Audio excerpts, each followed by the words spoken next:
Iṣẹ́ àgbẹ̀, iṣẹ́ okòwò ni, ẹni kò ṣiṣẹ́. Their housing must have something like this. You should have a small house for them. Then it will have a platform, just like that one there. Because goats, they hate water. They don't like rain at all. They don't like rain to touch their body or their leg. So, in respect of that, you need to have a platform like that. That platform, if there is raining, they will climb to that platform, sleep there. And when you want to construct the platform, you should make it slanting. Slanting in the sense that when they urinate, the urination will come down directly, it will not stay on the house.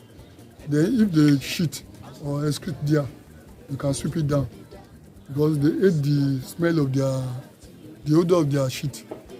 So, if you want to feed them, you should have a container for their feeding, just like the one you are seeing on the ground.